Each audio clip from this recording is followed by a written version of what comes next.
türkün dili də var. Çox vaxt bunları qarışdırırlar. Türkün nəğməsi və türkün dili. Türkün dili qəzəldir.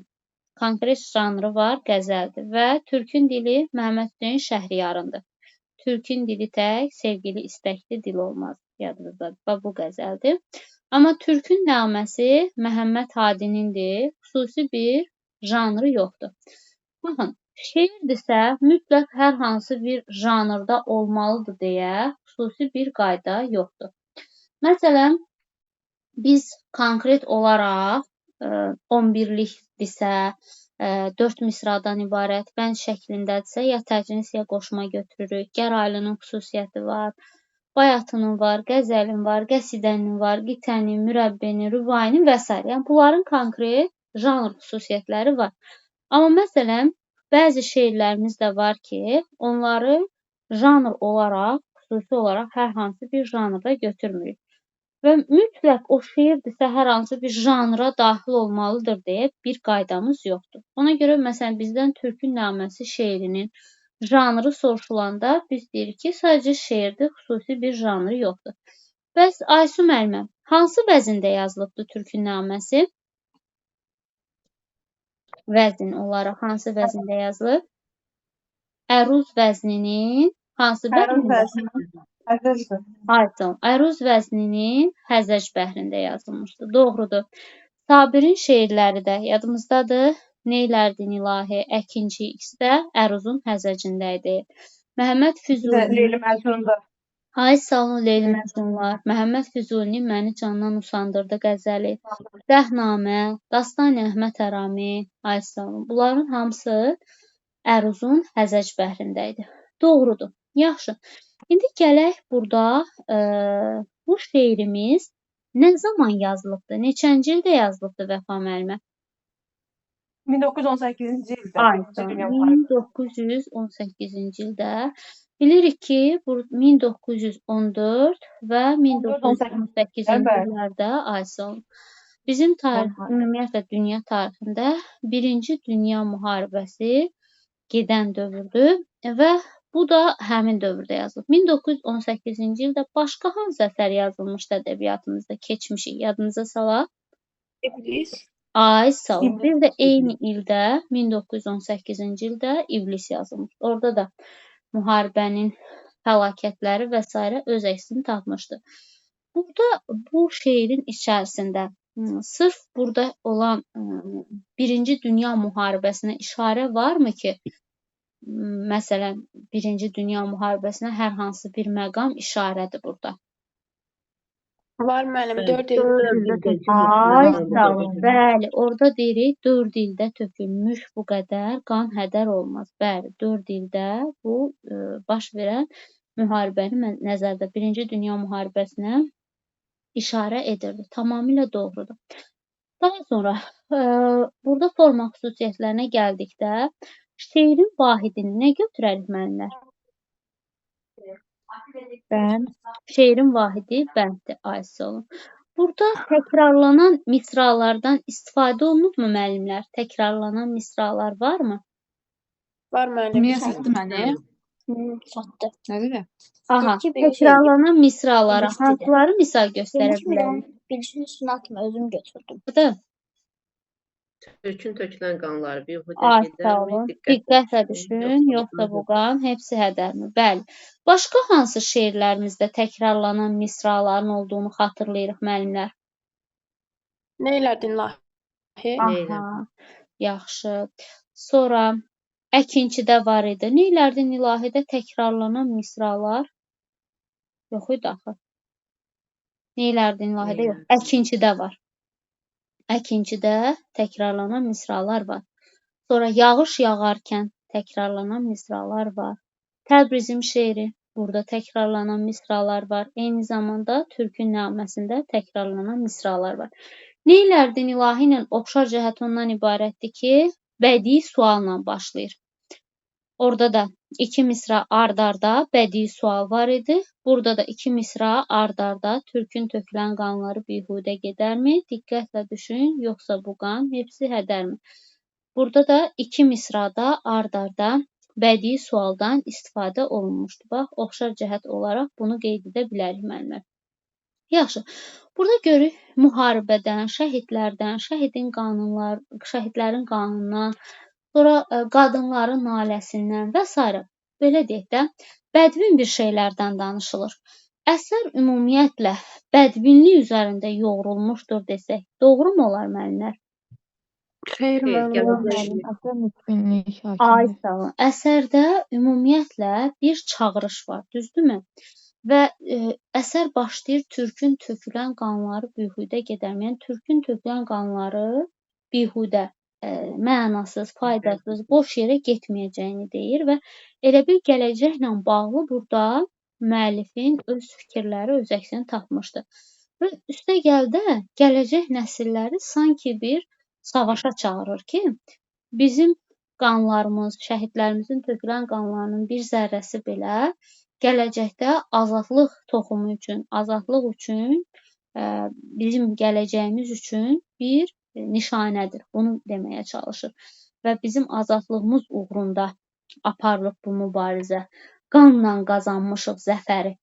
O zəfəri biz necə qazanmışıq? Qanla. Və qanla qazanılan zəfəri də deyir, əlimizdən vermərik. Qanla qazanmışıq zəfəri verməyiz əldən. Bax, bu ifadə öz əksini tapır. Baxın, gələcəyin nikbinlik məsələn, şəhidlər poemasında yadımıza salaq. Burada da yadınızdadır, orada şəhidlərdən 1990-cı illərdə baş vermiş hadisəyə həsr olunubdur, Qanlı Yanvar hadisəsinə. Amma biz deyirikmi ki, bu əsərdə bədbin notlar üzərində qurulub, bədbin sonu bədbin bitir, belə bir ifadə işlədirikmi? Yox, əksinə deyirik ki, gələcəyə ümumiyyətlə əsərdə nikbinlik var, gələcəyə inam var, nikbinlik üzərində qurulub. Həmçinin bax bu əsər haqqında da eyni fikri deyə bilərik müəllimlər. Bu əsər haqqında da Şəhidlər poeması, Bəxtiyar Vahabzadənin Şəhidlər poeması haqqında da qeyd edə bilərik.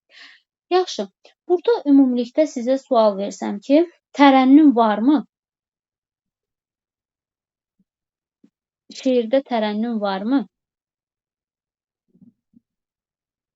Bəli. İfadə vasitəsi kimi tərənnümdür də məni. Ümumiyyətlə lirik növdədir, düzdür. Amma bütün lirik növdə olan əsərlərdə tərənnüm mütləq var fikri yanlışdır. Çünki ictimai-siyasi şeirlərdə, satiralarda xüsusilə tərənnüm olmur. Amma burada tərənnüm öz əksini tapıbdır.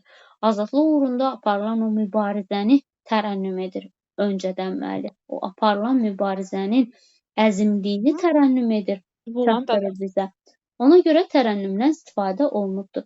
Bəs yaxşı, bu şeirimiz romantik üslubdadır, yoxsa realist üslubda? Romantik üslubda. Aysan. Çünki Məhəmməd Hadi, yadda saxlayın ki, Füyuzat jurnalının ətrafında toplaşanlardan idi. Əlibəy Hüseynzadə, Məhəmməd Hadi, Hüseyn Cavid, bunlar romantiklər idi.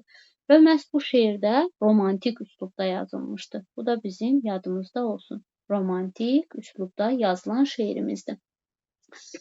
Ümumiyyətlə şeirdə dil baxımından alınma mənşəli sözlərdən istifadə olunubdur. Himməti Türkan, Xuni Şəhidan, Milal, Müsli, Növfey Nisan, Ateşi Daşeşi Düvəldən və s. bu tipli sözlərdən, alınma mənşəli sözlərdən istifadə olunubdur. Amma bu sözlər əsərin dilini o qədər də çətinləşdirmir. Bəs yaxşı, burada işlədilən sual dedik, bədii sualdır, qrammatik sual deyil. Bəzən çaşdırmaq üçün yazırlar ki, qrammatik sualdan istifadə olunub. Xeyr, burada qrammatik yox, bədii sualdan istifadə olunub. Yaxşı, mövzusu bəs nədir bu şeirimizin? Mövzusu. Milli azadlıq. Türklərin milli azadlıq uğrunda mübarizəsi deyə bilərik. Mövzumuz türklərin milli azadlıq uğrunda mübarizəsi qeyd edə bilərik. Yaxşı, ideya bəs nə deyə bilərik? Məfkürə yolunda tökülən qanların hədər olmaması. Ay sağ olun. İdeyada bəli, bu azadlıq yolunda tökülən bu şəhidlərin xuni şəhidanları, yəni şəhid qanlarının qiymətli xuni şəhidan hədər olmaz deyir. qiymətli şəhid qanlarının hədər olmaması əsərimizin əsas ideyasıdır ki, yəni bu tökülən qanlar, 4 ildə tökülən qanlar boş yerə deyil və bunların nəticəsi olacaq. Bunlar gələcək üçün müəyyən bir nəticəsini, müəyyən bir töhfəsini verəcəkdir. Bunu deməyə çalışır müəllif. Yaxşı, burada deməli dul qadınlardan danışırmı? Bəli. Aysa, dul qadınların ah Bunların naləsindən. ahali yerdə Aha. qalmamaq. Aysa. Yetim uşaqlardan. Bəli, yetim uşaqlardan da qeyd edir. Yetimlərin, onların, yəni övladların, yetimlərinin fəryadı, şəhid olanların övladlarının, yetimlərinin fəryadı məsələsinə də toxunur. Tamamilə doğrudur. Yaxşı, başqa burada toxunulan məqam, məsələ nədən ibarətdir? 4 il məsələsini dedik. Şəhidlərin qanının hədər olmayacağı vurğulanır. Həmin o dul qalmış qadınların növfə-i nisvan nə deməkdir? Növfə-i nisvan. Qadınların şivəni. Aha, ay sağ ol. Himməti Türkan nə deməkdir bəs? Himməti Türkan. Türklərin sayı. Aha, hümmət ümumiyyətlə səydir də. Bir hümmət partiyada var idi, yadınızdadır. 11-ci sinifdə keçmişdik biz hümmət partiyası. Türklərin səyi tamamilə doğrudur. Və o türklərin səyi hədər olmayacaq. Sonuna bir diqqət yetir. Bax, türklərin səyi hədər olmayacaq. Bədbəxt olan yetimlərin fəryadı, ataları şəhid olub, itkin düşüb, o yetimlərin övladlarının fəryadı, əfğanı, ah naləsidir, hədər olmayacaq. Onların heç biri boş yerə deyil. Hamısı bir gələcək üçün bir töhfəsi olacaq.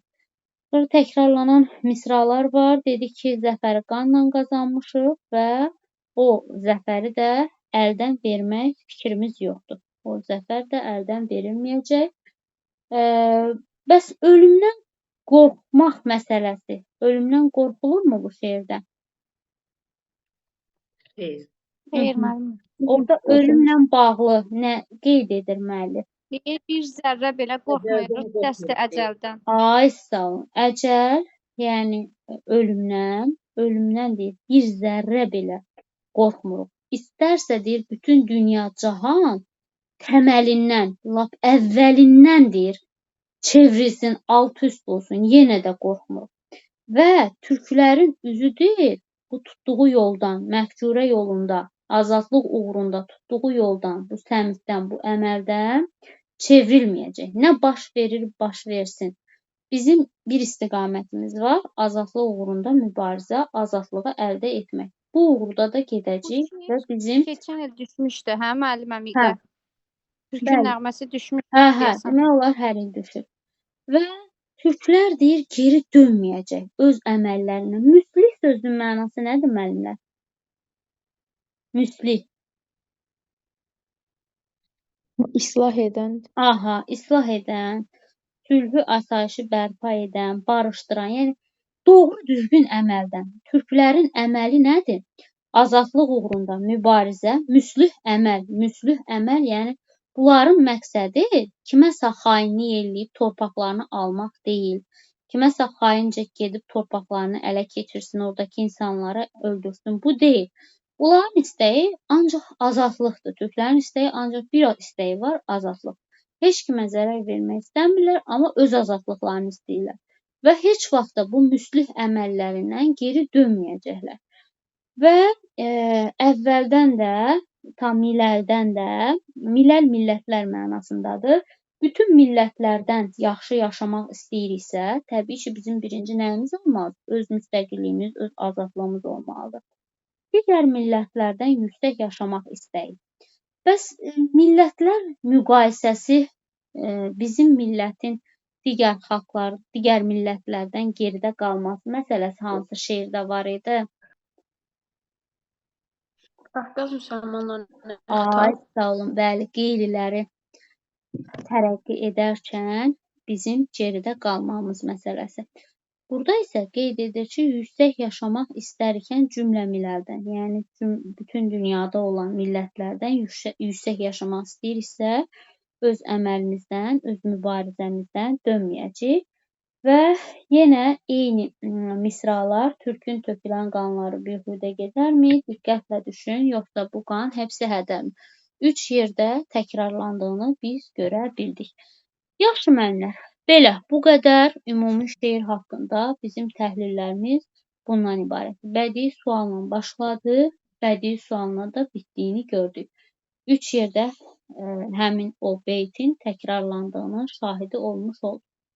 Belə ki, burada Məhəmməd Hadi özünə müraciət edibmi, yaxud öz təxəllüsünü işlədibmi?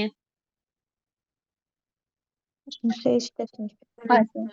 Burada biz Məhəmməd Hadinin nə təxəllüsünə rast gəlməmişik, nə özünə müraciəti yoxdur. Ümumiyyətlə şeirdə xitab varmı? Özünə olmasa da başqa nəyəsə xitab varmı? Müraciət varmı?